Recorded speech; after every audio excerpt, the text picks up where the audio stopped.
이 작가는 독하다. 이 작가는 거칠다. 이 작가는 솔직하다. 이 작가는 눈치가 없다. 그는 할 말은 한다. 할 말은 한다. 정치 오타쿠 이 작가의 독설. 뉴스 정면 승부.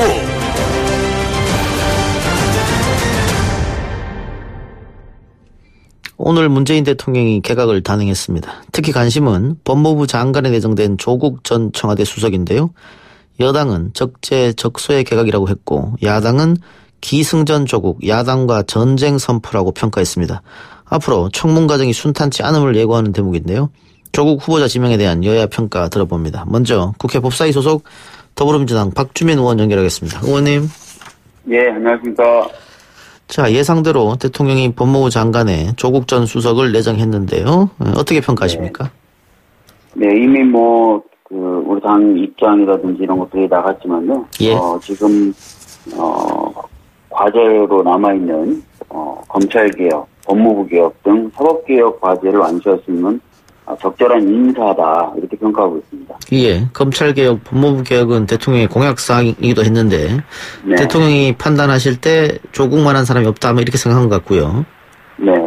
근데 지금 야당에서는 조국 수석을 임명하는 것은 야당과 전쟁 선포다. 이렇게까지 얘기하고 있거든요. 네. 야당이 이렇게까지 민감하게 반응하는 이유는 어디 있다고 보십니까? 아무래도 이제 민정수석을 마치고 난 사람, 특히 대통령의 신임을 강하게 받고 있는 사람이 법무부 장관으로 온다면, 예. 법무부 장관이라는 자리를 이용해서 검찰을 장악하려고 할 것 아니냐. 예. 그렇기 때문에 총선을 앞두고 여러 가지 검찰발 논란이 생기지 않겠느냐, 이걸 걱정하는 것 같습니다. 그런데 이제 민정수석 당시에도 조국 전 수석이 검찰을 장악했다거나 이런 평가가 전혀 나오지 않았고요. 예. 교수 출신으로서 검찰을 장악용 카드로 쓸 수도 없는 사람입니다. 예. 그렇기 때문에 그런 걱정은 안 하셔도 된다는 말씀을 거듭드리겠습니다. 예, 저도 그게 좀 여쭙고 싶었는데, 과거 검찰을 좌지우지했다고 평가되던 민정수석들하고는 다르게 조국 수석이 검찰을 어떻게 했다라는 얘기는 들어보지 못해서, 네. 그렇다고 하면 야당이 생각하는 건 기우가 아닐까 싶은데. 네, 맞습니다. 사실은 이제 그 학자 출신으로 검찰과의 어떤 인적인 네트워크를 갖고 있다거나 그런 사람이 전혀 아니거든요. 그리고 다 아시겠지만 검찰 개혁을 주도했기 때문에 오히려 검찰과의 사이가 좋을까? 이 부분이 되기도 할 정도의 사람이거든요. 그렇기 때문에 법무부 장관에 임명이 된다 하더라도 법무부 장관 자리를 이용해서 검찰을 장악한다. 또는 뒤에서 검찰의 영향력을 행사한다. 이렇게 보기는 어려울 것 같습니다. 네. 이런 주장은 어떻습니까? 조국 전 수석이 여권의 대권 잠룡 중 한 사람이기 때문에 미리 약간의 김을 뺀다고 할까요? 혹은 흠집을 낸다고 할까요? 그런 것 때문에 야당이 특별하게 더 반대한다. 이런 주장도 있던데요. 글쎄요, 거기까지는 모르겠는데요. 야당 입장에서는 여당 쪽에 유력한 사람들이라면은 좀 매섭게 쳐다본 경향이 있죠. 예. 그런 것도 있을 수는 있겠지만, 아까 말씀드렸던 대로 검찰을 장악하려고 하는 것이 아닌가, 그런 우려가 주되지 않나, 이렇게 평가하고 있습니다. 예. 조국 수석이 수석을 간두고 대학교로 다시 돌아갔었는데, 그때 그 서울대학교에서 반대하는 대자보도 붙여졌습니다. 네. 교수님 계속해서 차라리 그냥 정치를 하십시오. 이런 대자보도 있었던 것 같은데요. 네. 법무부 장관까지 하게 되면 사실상 정치인이 된 거 아니겠습니까? 어떻게 보십니까? 글쎄, 그 부분에 대해서도 이제 따져봐야 되는데요. 사실은 그 부분을 따지기 위해서는 학칙, 그리고 법률, 전례, 이런 것들을 따져봐야 됩니다. 그런데 지금 다른 여러 가지 사례들을 봤을 때, 장관을 하면서 정치인으로서 활동을 했었던, 교수로서 활동을 했었던 그런 사례들이 제법 있더라고요. 그래서 그런 부분들은 조금 더 살펴보긴 봐야 될 것 같습니다. 네. 예. 앞으로 청문 절차를 지켜봐야겠습니다만은 그 인사청문회 과정이 만만치만은 않을 듯합니다. 야당이 굉장히 벼르고 있을 텐데.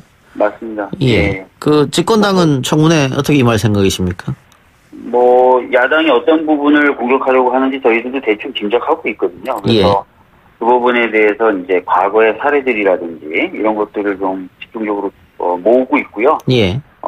또 조국 교수가 갖고 있는 강점들, 즉 사법개혁에 있어서의 전문성이라든지 이런 부분을 좀 부각시키려고 노력하겠습니다. 예. 윤석열 총장과 호흡은 어떨까요? 만일 임명이 된다면요? 제 생각에 잘 맞을 겁니다. 잘 맞지만 아까도 말씀드렸던 대로 법무부 장관으로서 검찰을 막 강하게 통제한다든지 이런 거보다는 서로 이제 균형 잡힌 시각 속에서 호흡 맞춰 나가면서 사법개혁, 검찰개혁 그 방향으로 나가는 그런 관계가 되지 않을까 싶습니다. 예. 예. 조국 청문회랑은 별개로요. 그 청문회 자체에 문제가 좀 있지 않느냐. 이게 그 내정자가 과연 자질이 있고 비전이 있고 이런 걸 판단하는 것보다는 망신주기 신상털기식으로 너무 진행된다. 이건 민주당이 야당일 때도 마찬가지였습니다. 그런 이야기가 계속 진행되는데 의원님 어떻게 보세요?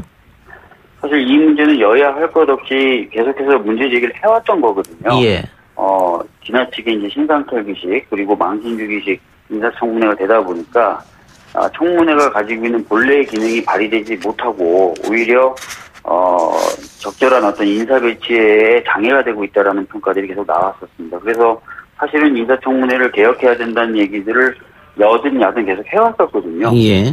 제 생각에는 20대 국회 때 적용하자, 그렇게 해서 개선하기에는 좀 어려울 것 같지만 21대, 즉 다음 국회에서 적용하자라는 것을 목표로 해서 개선을 논의한다면은 충분히 좀 얘기가 될 수 있지 않을까 이렇게 보고 있습니다. 하나 더요.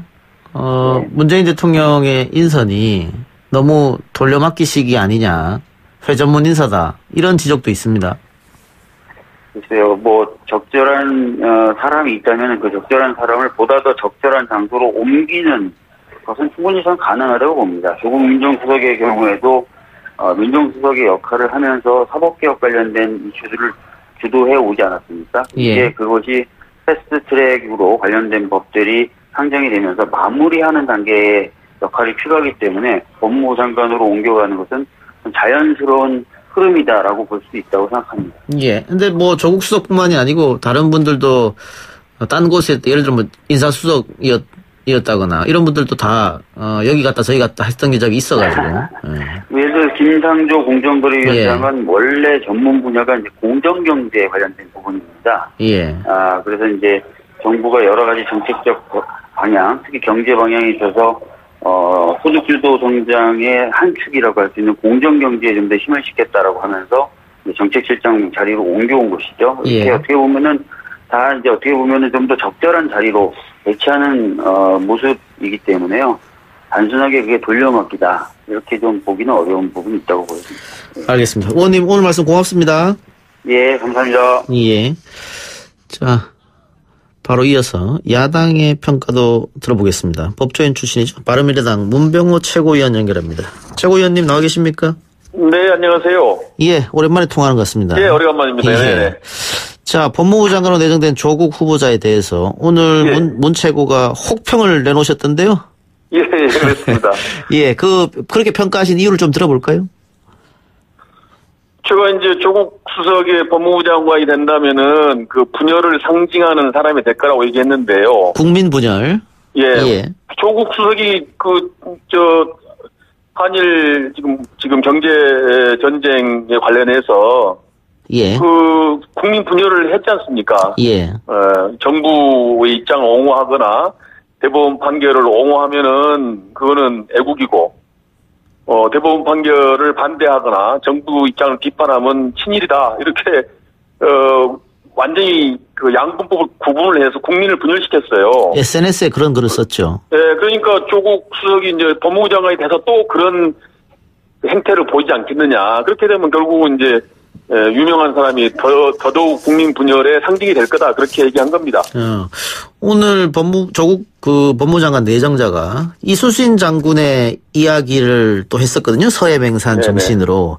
그것도 역시 친일 이런 거에 연장선일까요, 혹시? 그렇다고 봐야죠. 예. 네, 그런 친일과 애국의 이분법적인 사고에서 비롯됐다고 보고요. 그리고 이제 조국 수석이 사실 저는 참 기대를 많이 했었어요. 조국 수석이 뭔가 좀 민정수석이 돼서 사법개혁도 하고 또 권력기관 개혁도 하지 않겠느냐 그렇게 기대를 많이 했었는데 생각보다는 한 일이 없습니다. 뭘 했는데 저도 기억이 안 나요. 예.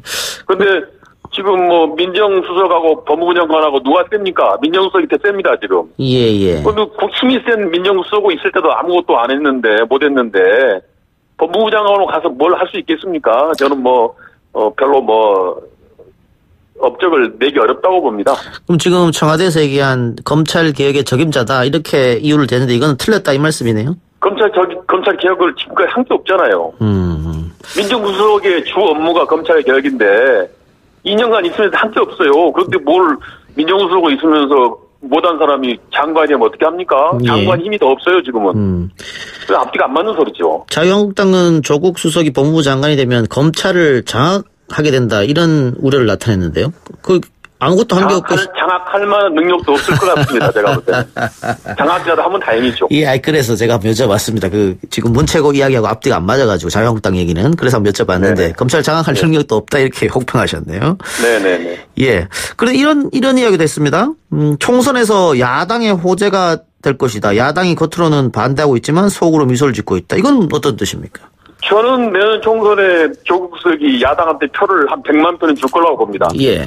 저는 양정철 민주정치연구원장이 지금 한일 경제전쟁 프레임이 내년 총선에 민주당에 유리하다 이런 보고서를 내갖고 예. 아마 한 100만 표는 전 날라갔다고 봐요. 예. 마찬가지로 조국 수석이 아마 장관이 되셔서 또 SNS하고 또 국민 분열하는 그런 발언들을 하면은 우리나라 국민들이 그런 거 싫어해요. 분열, 오만, 또 무능 이런 거 싫어하기 때문에 그런 싫어하는 행태를 보이면 더군다나 유명한 또 대통령 후계자까지 거론되는 그런 장관 얘기하면 더더욱 국민들에게 예. 임팩트가 큰 거죠. 예. 그래서 저는 야당한테 많은 표를 가져다 줄 거다 그렇게 예상합니다. 그러니까 법무부 장관 돼서도 언론 인터뷰라든가 혹은 본인의 SNS로 실수를 할 테고 그러면 후폭풍이 그렇습니다. 불어서 야당이 더 유리할 것이다. 예, 그렇습니다. 그렇게 봅니다, 저는. 예. 자, 또 다른 야당이 반대하는 또 다른 이유는 이런 게 있다고 해요. 조국 수석이 결국은 여당의 강력한 대권 후보이기 때문에 미리 흠집 내려고 한다. 예. 그러면 없지 않다고 봐야죠. 예. 조국 수석도 이번 과정을 통해서 많이 정치적으로 크게 이제 부각됐지 않습니까? 예. 조국 수석한테 기회입니다. 위기기도 하지만은 그래서 조국 수석이 이 과정을 잘 거치면은 상당히 큰 정치인으로 성장할 수 있다고 저는 봅니다. 그러면은 의원님이 생각하시기에 조국 수석이 정치의 뜻이 없다 얘기했습니다마는 출마할 거다. 대권이든 어디든. 조국 같은 분들 중에서 정치의 뜻이 없다고 하는 사람 중에 정치 안 하는 사람 맞습니까? 예. 결국은 다 정치하게 되고요. 예. 제가 볼 때 민주당이 내년 총선에 저는 상당히 어려울 거라고 보는데. 예. 아마 내년 1월, 2월 가면은 아마 조국 차출론이 나올 겁니다. 그래서 아마 부산에서 출마하지 않을까 저는 그렇게 내다보고 있습니다. 내년 총선에요? 그렇죠. 내년 총선에 출마하는데 지금 법무장은 어떻게 합니까? 그게 무슨 문제입니까? 법무장관 지금 하고 또 6개월 하고 또 나와서 내년 총선에 뭘 못합니까? 총선에 승리하기 위해서. 총선에 이기기 위해서는 그것도 가능성이 없는 건 아니다. 당연하죠. 예, 그럼요. 예. 예. 하여튼 최고님께서 지금 민주당이 내년에 어려울 것이다 해줬는데. 네네. 바른미래당도 좀 어려운 것 같아서 그 얘기 좀 여쭤볼게요. 예. 오늘 문병호 최고가 안철수 등판론을 공개적으로 언급하셨습니다. 이거 네네네. 어떻게 안철수 전 의원이랑 어떻게 통화라도 해보셨습니까? 어떻게 해서 이말 나왔습니까? 통화는 안 했고요. 예. 제가 등판하라고 그래서 당 대표가 되고 그런 얘기 한 건 아니고요. 예. 지금 당이 기회를 잡았는데 지금 우리나라 국민들께서 민주당도 싫고 한국당도 싫다. 예. 찍을 정당이 없다 이런 거 아닙니까? 예. 그래서 바른미래당이 중원에 빅텐트를 잘 치고 개혁 엔진을 잘 장착하면 내년에 기회가 있는데 지금 당파 싸움 때문에 전혀 못하고 있어요. 예. 근데 지금 특히 손학규 대표하고 유승민 전 대표가 갈등이 지금 심하거든요. 예. 그것을 해결해야 되는데 그걸 해결할 수 있는 사람이 없습니다. 그래서 안철수 전 대표께서 그래도 우리 당의 창당 주역이고 예. 정치 위상도 높고 하기 때문에 안철수 대표께서 좀 빨리 귀국하셔갖고 이 문제를 좀 풀어주십시오. 예. 지금 당이 너무 지금 어렵고 실타래에 얽혀 있어서 이것을 풀 수 있는 사람이 안철수 전 대표뿐이다. 그래서 빨리 조기 귀국하셔서 이 문제를 정리해 주십시오. 그래서 그런 말씀 드린 겁니다. 나경원 원내대표가 유승민 대표 와라. 안철수 의원도 함께 할 수 있다 이런 뉘앙스를 얘기했는데요. 그건 나경원 대표의 희망사항이겠죠. 네, 희망사항이고 이제 또 나경원 대표는 뭐 원조 친박도 아니고 또 수도권 지역구를 가진 의원이기 때문에 이제 내년 총선에서 한국당이 승리하려면은 이제 거기도 이제 빅텐트를 더 넓혀야죠. 예. 친박도 또 같이 하고 또 개혁 보수도 같이 하면은 이제 큰 텐트를 치자는 건데 저는 그게 이율 배반이기 때문에 친박과 개혁 보수는 절대 같이 하기 힘듭니다. 그래서 쉽지 않을 걸로 보고요. 또 유승민, 안철수 두 분도 그렇게 대권 주자인데 그렇게 쉽게 한국당 못 간다고 봅니다. 그러면 최고가 이야기하는 빅텐트는 어떤 겁니까? 우리가 흔히 생각하는 거는 이제 뭐 손학규, 안철수, 유승민 이 세 분이 일단 단합을 하고요. 예. 거기다가 이제 호남 세력도 끌어안고 또 그 개혁 보수의 지금 뭐 원희룡 제주지사라든가 또 홍종욱 전 의원이라든가 예. 뭐 박정준 교수, 정유학 의장 이런 분들 또 개혁적인 분들 또 신진세력 이런 소위 말해서 한국당과 민주당을 빼고 나머지 뜻 있는 분들이 다 모여야 된다 그런 얘기입니다. 그렇게 해서 거기에 개혁적인 의제를 잘 장착하면은 내년 총선에 아마 큰 승리를 할 수 있다 그렇게 보고 있습니다. 거대 양당은 제외하고 나머지가 빅텐트를 한번 쳐보자 이 말씀이네요. 그렇습니다. 중원이 굉장히 넓습니다. 지금 뭐 양쪽으로 너무 편향돼 있기 때문에 굉장히 중원이 넓기 때문에 내년에 희망이 있다고 봅니다. 지금 민주평화당에서 10명 정도가 당을 나간다 이런 얘기 했었는데 그분들도 네네. 그러면 빅텐트에 다 포함되는 겁니까?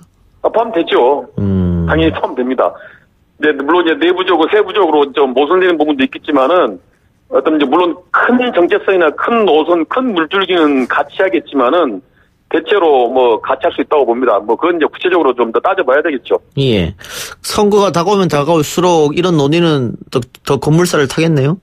네, 그렇습니다. 알겠습니다. 하여튼 뭐 바른미래당의 빨리 안정을 좀 바라고요. 열심히 해서 노력하겠습니다. 예. 죄송합니다. 마지막으로 제가 아까 박주민 최고한테도 물어본 건데요. 네네. 그 지금의 청문회는 약간의 문제가 있지 않느냐. 그러니까 민주당이 지금의 여당의 민주당이 야당일 때도 똑같이 이렇게 신상털기 망신주기 청문회로 흘러갔거든요. 그러니까 후보자의 네네. 비전이라든가 능력이라든가 이런 건 잘 보지 않는다. 예, 맞습니다. 그래서 네. 이거 조금 고칠 필요가 있지 않느냐. 어떻게 생각하세요?